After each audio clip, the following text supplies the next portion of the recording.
A partir de agora você acompanha o programa Com Você Agricultor. Notícias, mercado, clima, tecnologia, entrevistas, conversas e conhecimento especializado sobre agricultura. Com Você Agricultor, na 87,9. Rádio Comunitária.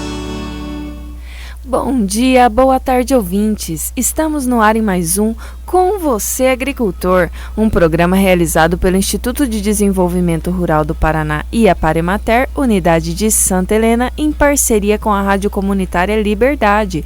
Eu sou a Daiane Lenz, aqui comigo Carlos Harold e o André Vitório. É muito bom ter a sua companhia. Olá, ouvintes! No programa de hoje a gente vai falar sobre pomar doméstico. Quais cuidados a gente tem que ter agora nessa saída do inverno para garantir umas frutas de quintal assim bem saborosas, bem nutridas e com pouco problema.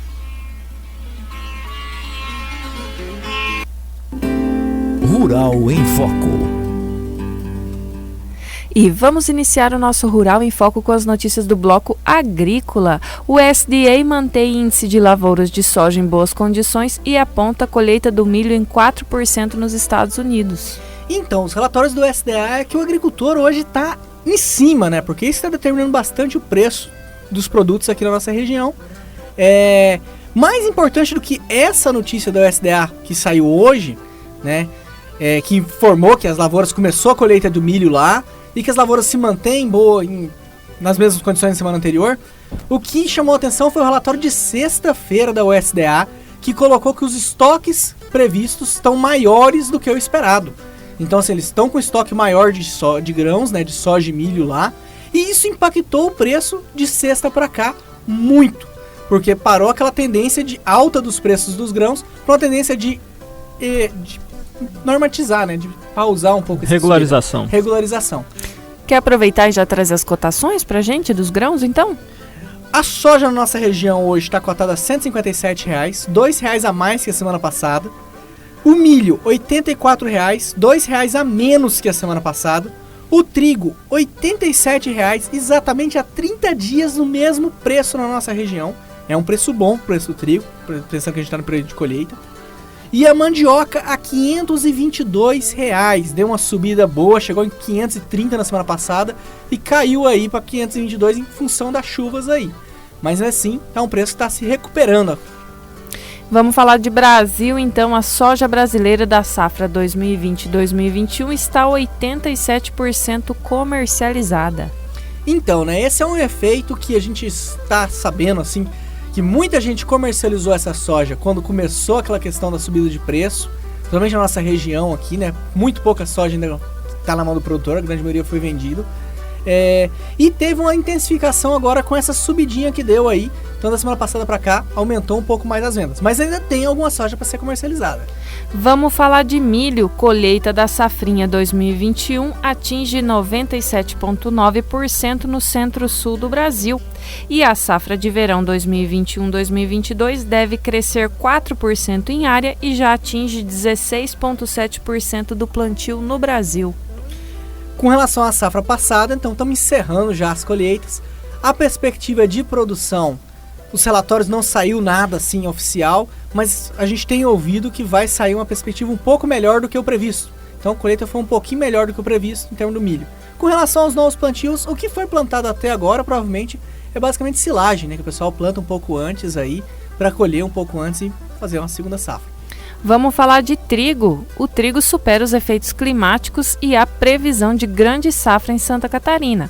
No Paraná, a estratégia para dobrar a produção passa por garantia de renda aos produtores. Então, né, a gente tem aí a Copavel fazendo um programa Mais Trigo aí, uma forma de incentivar, né, uma maior intensificação na área, pensando que a cada 2 anos você consegue fazer um cultivo de trigo nesse meio de soja, milho aí, ou seja, em 2 anos você conseguir fazer 5 safras. É uma coisa legal, né? Coisa bacana, você consegue melhorar a renda na propriedade. E o trigo a gente já vem falando há muito tempo que ia ser o cultivo que tinha tudo esse ano para estourar. E tá, a tendência está sendo essa mesmo, vai ser uma boa produção, apesar das geadas que pegou algumas lavouras. Paraná dá largada no plantio de soja 2021-2022. Tivemos até um susto aí semana passada aí com a normativa do Ministério da Agricultura falando que só poderia plantar a partir de 13, né, do dia 13, a partir do dia de ontem. Essa normativa foi cancelada ontem mesmo, teve aí cancelamento dela, no final da sexta-feira, desculpa.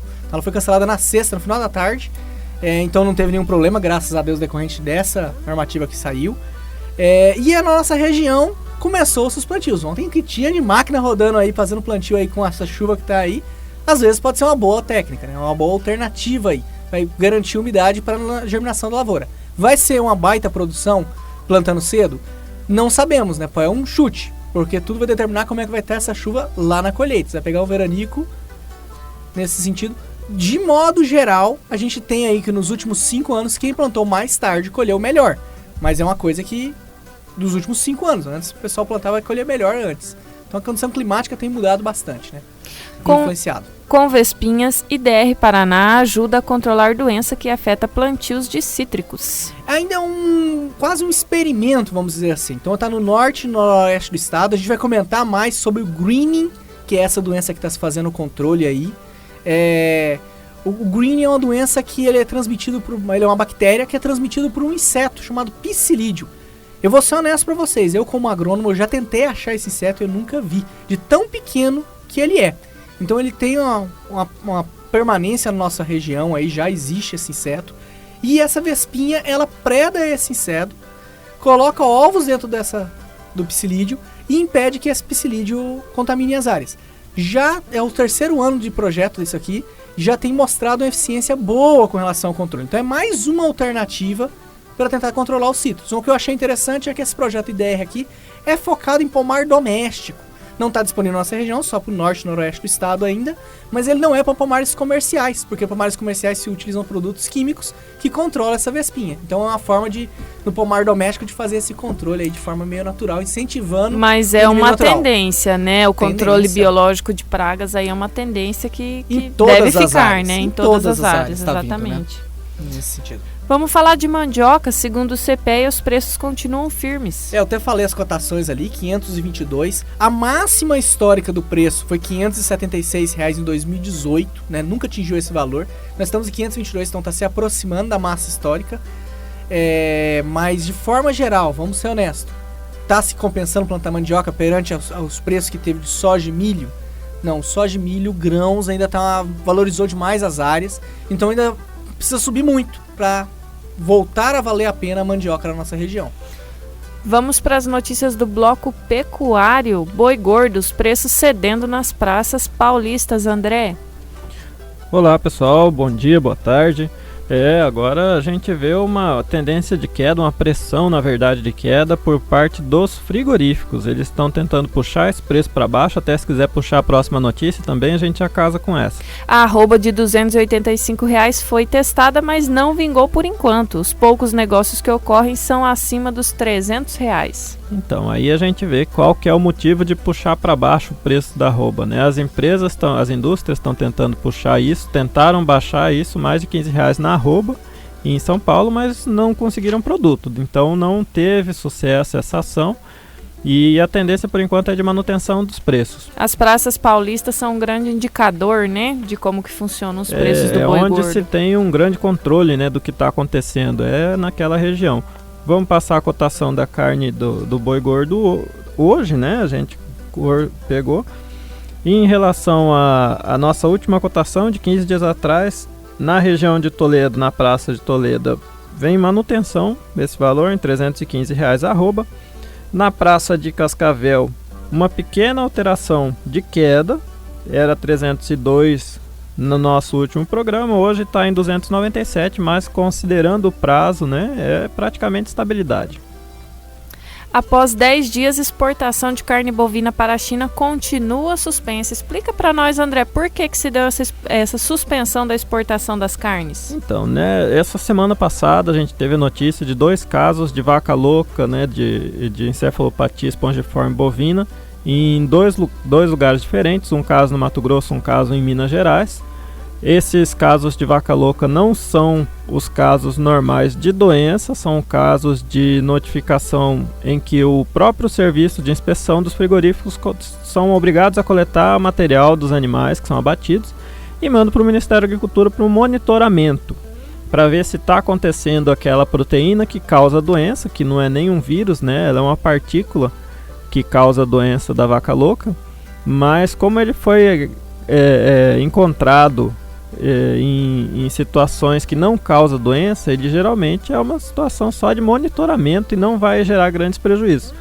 Mas, comercialmente, né, os outros países, quando ouvem falar só o nome da doença, já cortam até se verificar se realmente não tem nada além disso. Mas mal me pergunte, André, isso aí é uma tendência, assim, tem identificado isso aí, se identifica mais em animais velhos. Isso aí é quase dá pra se dizer que são animais que praticamente bovino leiteiro que tá indo pro frigorífico, né?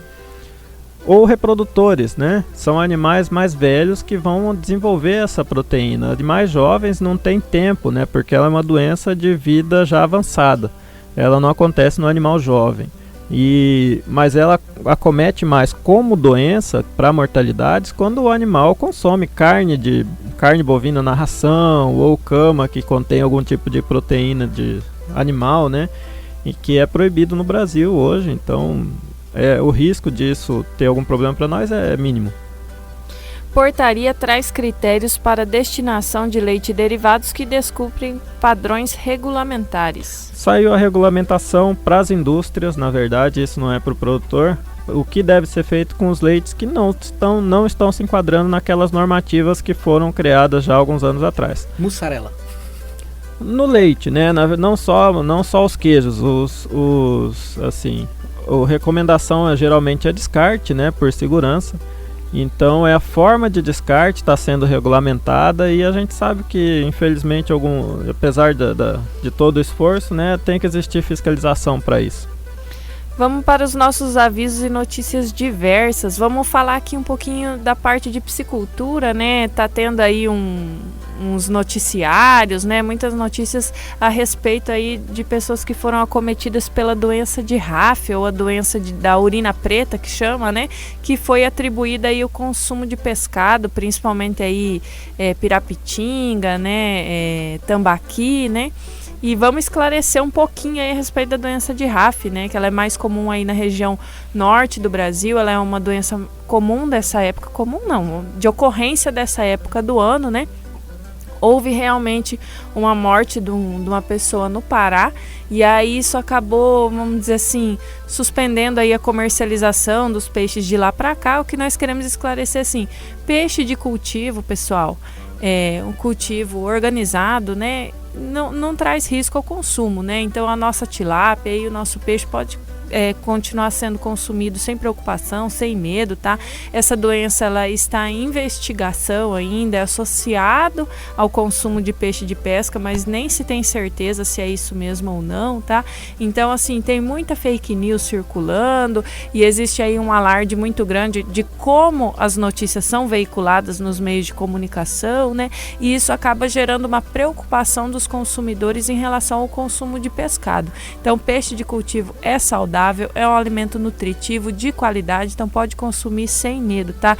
Inspecionado aí com selo de serviço de inspeção, seja ele municipal, estadual ou federal, pode consumir, pessoal. Vamos explicar para esclarecer um pouco melhor como é que acontece, né? Geralmente o que se tem para induzir essa doença é uma toxina, que em geral você vai ter em lagoas, assim, né, onde se acumula água por muito tempo, e isso é mais comum em ambiente natural e não acontece num cultivo, né? Por isso o risco disso acontecer num viveiro praticamente não existe. Então a chance de se ter é mesmo em peixes de pesca, e lá no norte a gente tem esse volume de peixe pescado. Vamos aí para a previsão do tempo, nossa, rapidinho. Previsão para hoje 13 milímetros, mas aí a gente já tem notícia que choveu aí mais de 20 milímetros em algumas regiões, aí linha Gaúcha, 22 milímetros hoje, 15 na linha Buricá, né, Sanga Natal 20 milímetros, então aí foi até boa essa chuva, né? Amanhã previsão de 8,4 milímetros. Quinta-feira em diante permanece nublado, para sexta-feira 1 milímetro de previsão, e aí no sábado e domingo sobe a temperatura, vai ficar abafado, em tempo nublado, mas domingo a gente pode ter aí até 36 graus de máxima, e não temos mais o serviço de alerta de geadas no Paraná, né? Foi desativado pela diminuição do risco de geada que a gente tem daqui para frente. E aí, Carlos, com essa quantidade de chuvas, já é possível plantio de milho, de soja? O que é menos arriscado? Esperar ou dá para já plantar alguma coisa? O ideal era ter plantado se fosse pegar na questão da umidade, né? Eu tô pensando em umidade no solo, excelente, tá tendo umidade agora, plantio, vamos lá. Agora o que a gente tem que preocupar agora, plantou a soja, o período determinante da soja é o enchimento do grão, né? Garantiu a germinação, próximo passo é o enchimento do grão, que precisa ter umidade. Se você plantou agora, provavelmente você vai pegar enchimento do grão aí dezembro, janeiro. Mas bem fechado assim, no início de dezembro vai começar todo o enchimento de grão. E aí você corre de um grão de veranico, que é comum na nossa região, no mês de dezembro. Então nesse sentido que às vezes não vale a pena o risco, né? Nesse sentido é um risco, é um chute agora. Como é um chute se você deixar plantar mais pra frente, a gente tem um veranico agora do dia 15 até o dia 15 de outubro, igual foi ano passado. Então nesse sentido, o produtor tem que meio tem que rezar. Tem que rezar. Tem que rezar e ter Proagro pra garantir. É isso aí, gente. Então vamos pro nosso bloco de apoiadores, um breve intervalo, já retornaremos com os cuidados para o pomar pós-inverno. Fique ligado, já estaremos de volta.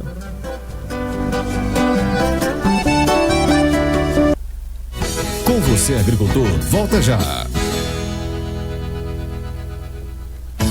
Liberdade FM, a rádio de todos os ritmos.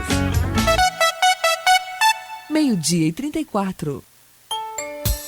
Modernidade. É assim que a Autoelétrica Imã resolve o problema no seu veículo. Além da equipe de primeira, tem um aparelho Raster, que escaneia e encontra rapidinho onde está o defeito. Na Autoelétrica Imã você também conserta radiador e encontra serviço de guincho 24 horas por dia. Precisou é só chamar. No finalzinho da Avenida Brasil, ao lado do Cavale, 3268-3387 ou o WhatsApp 98829-3122. Autoelétrica Imã. Chegou o Festival de Tintas da Rede Construicia. Todo o departamento de cores com condições pra lá de especiais. Variedade de tintas e complementos para pintura e também um setor de acessórios repleto de oportunidades. Visite-nos e confira. Escada de alumínio 5 degraus real. Kit compressor de ar Volner. Rede Construicia. Materiais para construção. A Tupi Store é uma loja linda. A Tupi Store é a união da Tupi Calçados com a Tupi Colchões. E essa semana, super promoção de tapetes na Tupi Store. Tapetes para todos os gostos, várias cores e tamanhos. Tapetes de cozinha, banheiro, sala e quarto. Tapetes antiderrapante com preços especiais. Semana do tapete na Tupi Store. E tudo em até 10 vezes sem entrada. E ainda jeans tarifa zero com preço especial de lançamento. E muitos calçados no segundo par paga somente a metade do preço. Tupi Store na Avenida Brasil, em frente à lotérica. Liberdade FM. 12:36. Voltamos com o programa Com Você, Agricultor. Estamos de volta. Hoje teremos uma conversa descontraída. Roda de conversa. E o tema da nossa roda de conversa de hoje é cuidados com o pomar doméstico. Afinal de contas, todo mundo aí que tem a sua propriedade rural, se tiver até um terreno grande na cidade, gosta de plantar umas árvores frutíferas, né? Ter um pomarzinho em casa, ter, né, um acesso aí a uma fruta mais saudável aí dentro de casa, né? Mas, ainda que não seja comercial, todo pomar exige cuidados. E quem vai trazer para nós aí as informações desses cuidados é aqui nosso agrônomo, engenheiro agrônomo especialista, o Carlos Harold. Vamos que vamos, né? Tamo aí, pessoal. Vamos falar hoje, então, focado em pomar doméstico. Não vamos falar nada comercial. Comercial a gente ia trabalhar com a outra linha de atuação. Doméstico, vamos evitar produto químico, vamos trabalhar uma coisa mais natural, uma coisa que tem na propriedade, dentro de casa, pra gente poder manter uma boa produção, uma produção boa pra nossa família. Carlos, a gente está na saída do inverno e a gente sabe que essa aí é uma fase, vamos dizer assim, crítica ou especial, vamos dizer assim, né, que requer um pouco de atenção aí para várias culturas, né? Na questão dos pomares, o que é que tem que prestar atenção nessa saída do inverno? Na verdade, Daiane, se a gente for pensar em coisa doméstica, nós estamos na melhor época, né? Você vai lá na casa de qualquer pessoa que tem um tomatinho plantado, o tomate tá a coisa mais linda. Aí a pessoa olha e fala assim, nossa, posso ter tomate aqui e não preciso usar nada e o negócio produz e o tomate tá o preço que tá no supermercado.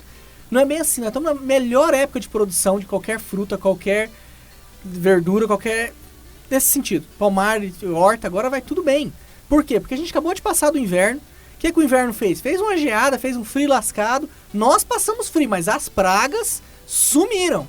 Literalmente, elas diminuíram a população radicalmente. Aí o fruto vem que vem. Aí o fruto vem que vem, tudo vem maravilhoso, ainda vem uma chuva dessa que nem ia ver agora, e o negócio vem bonito mesmo, né? Mas aí o que a gente precisa? A gente precisa manter isso de agora em diante. Por isso que é importante nesse momento a gente fazer esse programa. Porque é de agora que você consegue manter isso aí até mais pra frente. Aí o que acontece? Quando vem o verão, começa a reaparecer as pragas. Então o cuidado começa para que elas não venham aparecer no verão, é isso? Exatamente. Prevenção, né? Vamos para aqui uma coisa comum, bicho da goiaba. Carlos, o que eu uso para bicho da goiaba? Usa enxada, usa vergonha na cara de limpar o quintal, né? É nesse sentido, se você manter o quintal limpo, sem fruta podre no chão, vai aparecer algum bicho... Vai aparecer, não vou dizendo que não vai controlar 100%, mas 90% das frutas não vai ter bicho.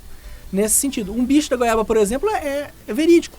O bichinho, a larva que você vê na goiaba que você joga fora, é uma larva. Se você deixar aquela fruta que está com a larva no chão, que é a primeira coisa que a gente faz, dar uma mordida, ver que tá bicho, já joga ela pro mato, aquela larvinha ela já sobe e já pega mais 50 frutos. Nossa, mas tem que ter vontade demais de varrer quintal, né? Que é uma goiabeira que dá bastante fruta, é todo dia cheio de fruta no chão. Mas a goiabeira que dá o início, a hora que der a produção agora da goiabeira, que ela já tá grande a goiabeira nesse período que a gente tá agora, a primeira goiaba que sai é a primeira que o pessoal come. O pessoal deixa de comer goiaba de dezembro pra frente, porque aí já tá tudo cheio de bicho. Então a goiaba agora que sai, o pessoal tá com saudade, o pessoal come mais, não tem muito trabalho. Só alertar, viu o bicho da goiaba? Pega essa goiaba, joga fora, coloca no lixo, coloca no local adequado, enterra, coloca no fogo, mas não deixa perto da Na verdade é mais ou menos a mesma ideia do animal, né? Só que o animal fede mais, então a gente preocupa mais em jogar fora, porque assim, principalmente em piscicultura, né, em bovinos, a gente fala não deixar os restos dos animais, porque pode passar a doença para os outros. Na planta segue a mesma ideia também. Mesma ideia, com certeza. Né, com o bicho da goiaba é idêntico. Então você controla 90% do problema deixando o quintal limpo. E essa é a hora de plantar também as mudinhas novas? Então, né, conseguindo muda boa, tá na hora de plantar. O que é uma muda boa? O que é uma muda boa? E vamos lá na questão da muda boa.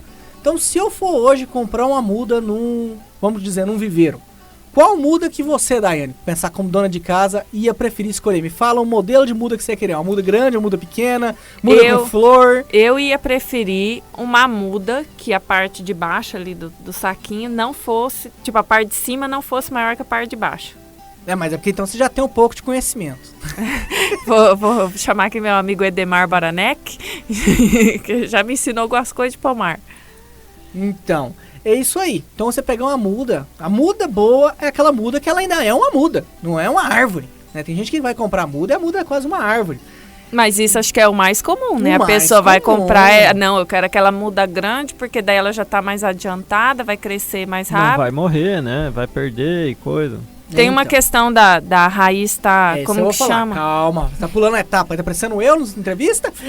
Então, tá nesse sentido aí, a muda boa é aquela muda que ainda não está plenamente desenvolvida, ela tá em desenvolvimento, tá com muita folha nova. Folha nova é muito fácil de ver, ela tá mais clara do que as folhas, então não tem aquelas folhas antigas.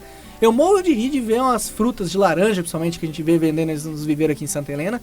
Você vai olhar, a fruta tem até fumaginha já tá até preta, que a gente vai falar mais pra frente. Porque é uma planta que já passou da hora de plantar, né? E aí acontece o seguinte, eu pego uma muda dessa que passou da hora de plantar.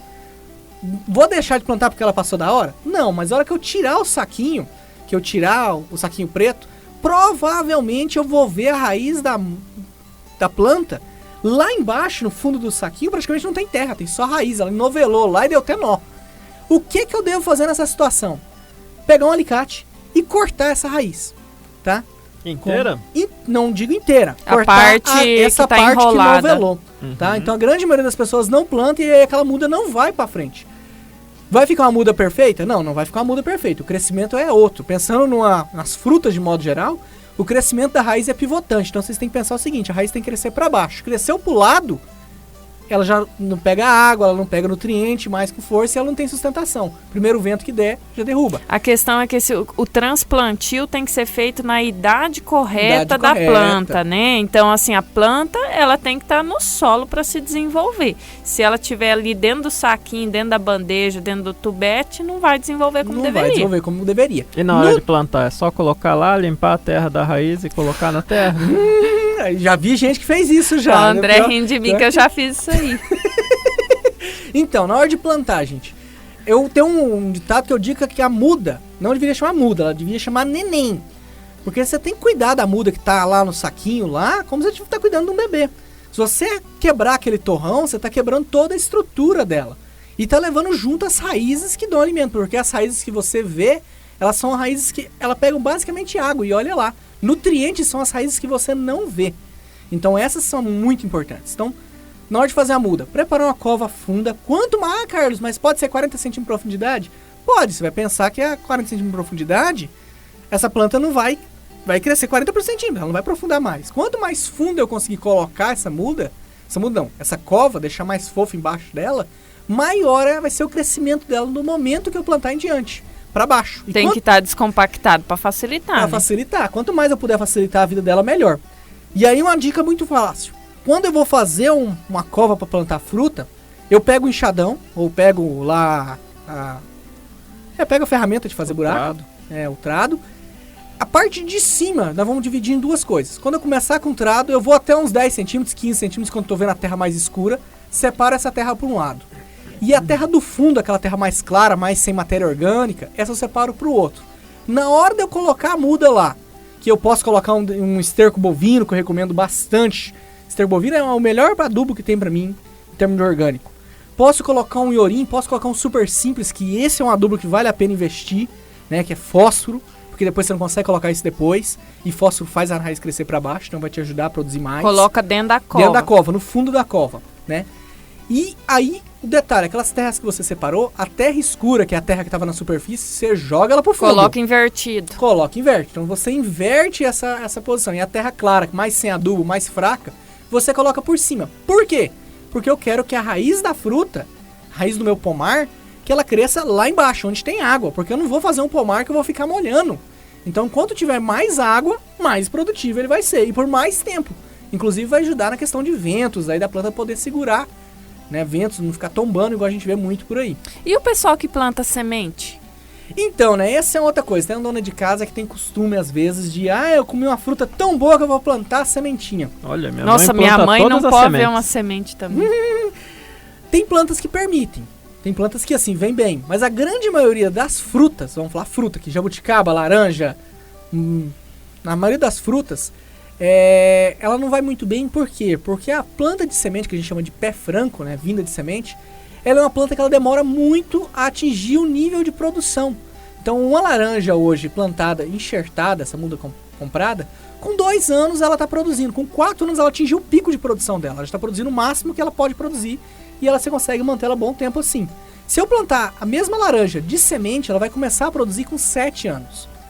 Jabuticaba, então, de 10 a 15 anos para ela começar a produzir se plantando de semente. Então tem isso. Então a dona de casa às vezes planta, faz uma planta bonita. Pode inclusive dar um fruto bonito, mantendo a mesma qualidade. Não estou dizendo o contrário. Mas é uma planta que você tem que ter ciência que ela vai demorar mais a produzir. Gostaria de lembrar aí que o pessoal faz muito uma divulgação de tipo assim, pegue a semente e sai espalhando por aí, né? Não, né, Carlos? Então, né, eu já fui adepto a essa ideia, então, mas hoje eu não sou mais. Por quê? Porque 90% dos problemas em fruta que a gente tem, né, são ocasionados por sementes contaminadas. Então, às vezes, você faz uma boa ação dessa, achando que é uma boa ação, mas na prática você está disseminando pragas e doenças aí onde não tem.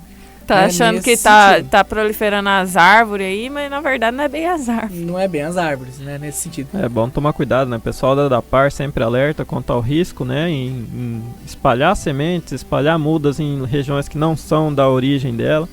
E até a compra, né, de mudas irregulares de ambulantes também é bem arriscado. Bem arriscado.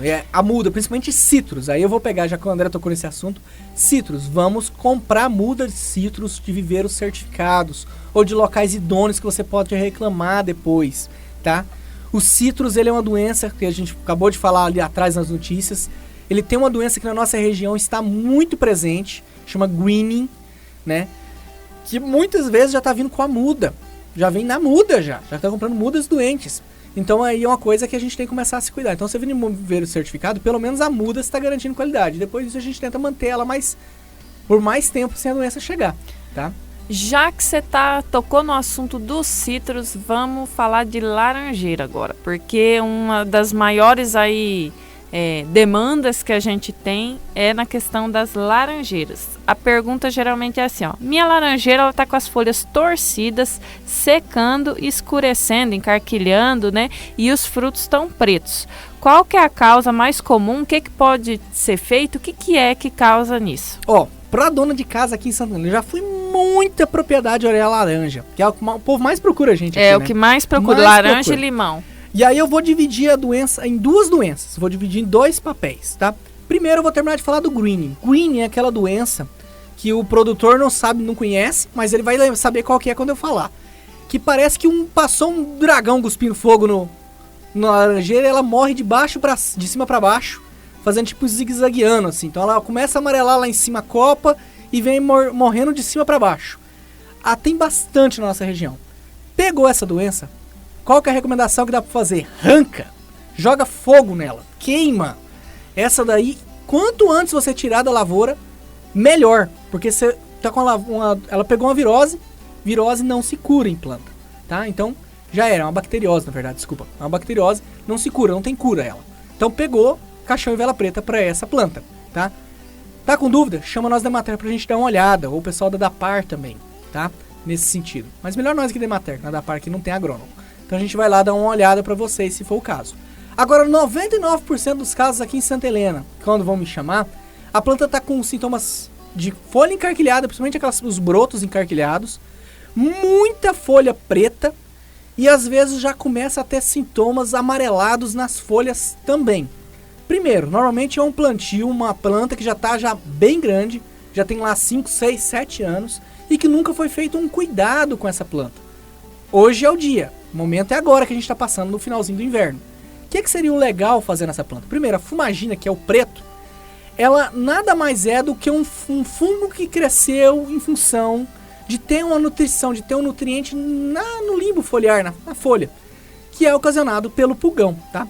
Então o pulgão causa encarquilhamento. O pulgão é aquele insetozinho minúsculo que você vê, principalmente nas folhazinhas jovens. E aí você vê, você não controla, e aí o pulgão, ele só pega a folha jovem. Quando ele pega uma folha jovem, ele dá um efeito que ele atrofia essa planta, por isso dá aquele encarquilhamento. A hora que a folha atrofiou, que não tem mais broto lá, ele migra para outra planta. Então fica aquela folha atrofiada, que não gera broto, mas o efeito do pulgão dele ter... O que acontece? O pulgão ele tem um canudinho que ele coloca na seiva da planta e ele come sem parar. Ele não é igual a gente que mastiga, tô cheio e parei de comer. Não, ele bota o canudinho lá e ele só tira o canudinho quando ele vai mudar para outra planta. E aí ele fica defecando esse material, essa seiva, né, que passa direto pelo trato digestivo dele, rico em açúcar. Então quando ele vai embora, 15, 20 dias depois que ele foi embora, essa mesma folha que estava lá com o resíduo do pulgão começa a desenvolver a fumagina, que é um fungo que não faz mal, mas que ele dá essa aparência escura na folha e diminui a atividade fotossintética dessa planta. Então diminui a capacidade dela de comer. A planta que tem essa fumagina, esse aspecto escuro, é porque já passou o pulgão. Já passou o pulgão. E o que você faz para tratar? Você trata o pulgão ou você trata a fumagina? Trata os dois. Primeiro, com a fumagina. A fumagina é uma coisa que dá nos citros, dá na jabuticaba pra caramba e atrapalha. Dá em muitas frutas, principalmente essa que tem a copa muito fechada, tá?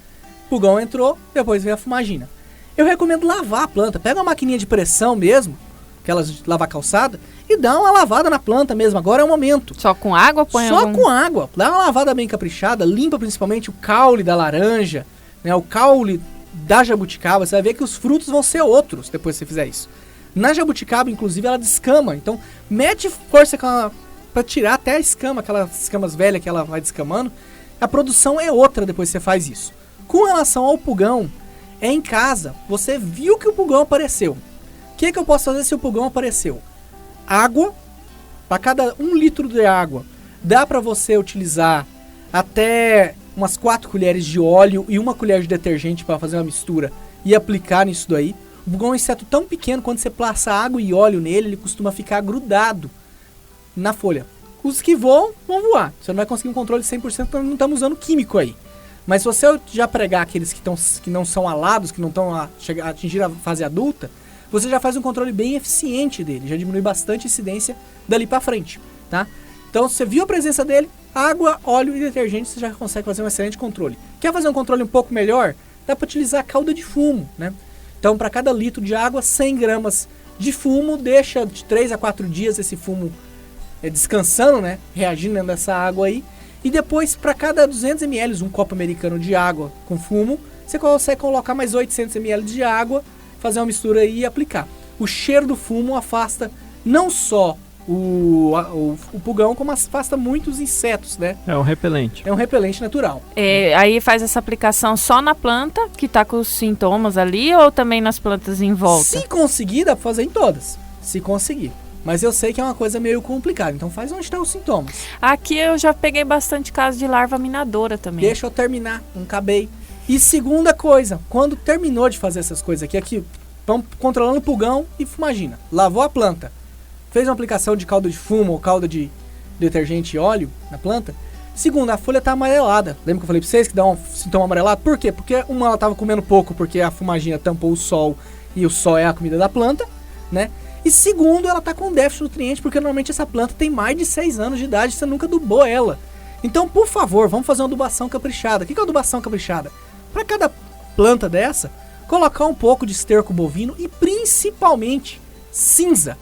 Cinza é o melhor adubo para pomar doméstico. Não joga sua cinza fora mais, joga no pomar. Aquele resto do churrasco o lá? O resto do churrasco, não quente, né? Espera esfriar, coloca no pé das plantas.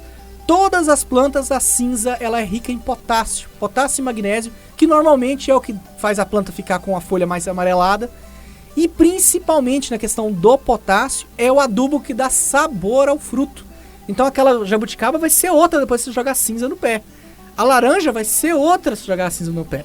E só de você fazer isso, provavelmente você vai controlar um problema que a Dani acabou de falar aqui, que é larva minadora. A larva minadora, ela existe, ela pega bastante, é uma praga terciária na questão do pomar, mas em pomar doméstico ela é muito presente, porque a planta mal nutrida atrai insetos oportunistas, e a larva minadora é uma dessas. Quando a planta está bem nutrida, você nem vai ver efeito da larva minadora na planta. Qualquer coisa, pega as folhas e leva pra gente lá na Emater e a gente dá uma olhada pra ver se tem ou não. Vamos falar de poda antes que acabe o programa, que só temos uns minutinhos de programa. Sim, explica aí pra gente o que toda planta precisa de poda, como que faz pra podar agora. E nem falou qual é a semente que precisa de quebra de dormência antes de plantar também, era outra coisa, né? Não, essa daqui é meio deixa pra outro dia, vamos falar de poda agora. A gente tá falando em pomar doméstico, né? Pomar doméstico, eu vou fazer uma poda semelhante ao que a gente faz uma poda num pomar comercial. Podemos até fazer, mas eu acho que o pomar doméstico a gente tem que pensar nele como o bem-estar, como pra gente poder ter algo bom no nosso quintal. Então, pensando aí nas cítricas, laranja, mexerica, limão, primeira coisa, comprei uma muda enxertada. Ela vai vir com 3 ramos, normalmente, 2 a 3 ramos já presentes nessa muda. Esses 2 a 3 ramos eu tenho que manter. Manter como? Manter eles limpos até uma altura que eu falo, opa, agora tá numa altura boa de eu deixar ele engalhar. Mas daqueles 3 ramos para baixo eu tenho que limpar. Não posso deixar nada ali embaixo. Isso vale para todas as mudas enxertadas. Qualquer muda enxertada que produzir ramo abaixo do local onde ele foi enxertado, lá ou logo imediatamente acima, não são ramos bons. Então a gente tem que tirar. Em termos de poda de pomar doméstico, que a gente vai fazer? Poda de pomar doméstico, eu vou podar em altura. Altura para quê? Para evitar mais para frente um neto, um filho subir uma árvore dessa e cair. Então mangueira, não vou fazer uma mangueira igual a gente tinha mangueira há 10, 15 anos atrás. Aí a gente tinha aquelas mangueiras de 15, 20 metros de altura. Como é que eu vou chupar a manga lá? Só jogando a manga para cima, né? Nossas propriedades são muito perto, então não dá para fazer esse tipo de coisa. Então vamos manter a manga no máximo 4 metros e meio, podar ela, fazer uma poda radical lá em cima de forma que ela engalha, mas ela não cresça mais em altura. Manga permite isso. Época de podar a manga. Acabou o cultivo da manga, acabou a produção da manga, aquele é o momento. Agora não é momento de podar a manga, porque ela está com flor. Se você podar agora, você perde a produção dela desse ano. Então acabou de tirar o fruto, poda da manga é a única que a gente faz logo após a produção. Laranja, as outras, jabuticaba, podemos podar em altura também. mas mais em critério estético, né? Chegou na altura que eu acho confortável aí, faço a poda dela para manter aí o pomar arejado. Quanto entre uma planta e outra tem que ter espaço, fica mais bonito, mais arejado e menos praga. Esses dias, um domingo desse aí, passou no Globo Rural ensinando a fazer a poda de goiabeira. E eu que sou leiga, pensei assim, meu Deus, o homem vai matar essa goiabeira, né? Porque não sobrou quase nada da goiabeira. Mas aí a gente lembra, né? Cada árvore aí, cada planta tem sua época e a maneira correta de fazer sua poda. Tem bastante cartilha na internet, da Embrapa, do Senar, né? Explicando de uma maneira bem simples como fazer essas podas, né, Carlos? Então, poda de goiabeira e poda de figo, essa eu vou falar porque são podas fáceis. A poda de goiabeira, a dona de casa tem que só saber o seguinte: a maioria dos frutos só dão produção em ramo do ano. Então assim, já produziu aquele ramo, a maioria dos frutos, não estou dizendo todos, mas a maioria das frutíferas só dá produção no ramo do ano. Então já produziu esse ano que vem eu tenho que cortar ele, senão ele não vai produzir de novo. E na goiabeira ainda mais, a goiabeira só produz ramo em ramo deitado. Aquele ramo que está na vertical, que está mirando o sol, aquele ramo não produz fruto. Então por isso na goiabeira o povo faz uma poda radical de forma que ele dá bastante produção, bastante galho deitado, vamos dizer assim. Então aí ele produz mais. Na figueira, da mesma forma. Figo, produziu figo num ano, você já marca aquele galho tem que ser cortado. E pode deixar o toquinho, tamanho de um dedo, que só naquele raminho, tamanho de um dedo, nasce 3, 4 galhos, que vai garantir uma produção de 10, 15 frutos por galho. Então você aumenta muito a produção. E ficou assunto demais ainda pra gente tratar, né? Vamos deixar pra fazer um programa mais pra frente, que o nosso tempo aí já se esgotou, né, André? Estamos no limite, né? Então já vamos agradecer, né, a audiência de quem nos ouviu. Obrigado, Carlos, pela ajuda aí no tema. Acredito que tenha sido bastante proveitoso para todos. Na semana que vem estaremos de volta, contamos com a presença de todos vocês novamente. E vamos fechando mais um Com Você Agricultor, um programa realizado pelo IDR Paraná, a antiga Emater. Foi ótimo ter a sua companhia. Na semana que vem estamos de volta e contamos com a sua presença. Acompanhe-nos nas redes sociais ou contate pelo telefone 3268-2020. Um grande abraço e estamos no escritório à disposição também. Até logo, pessoal!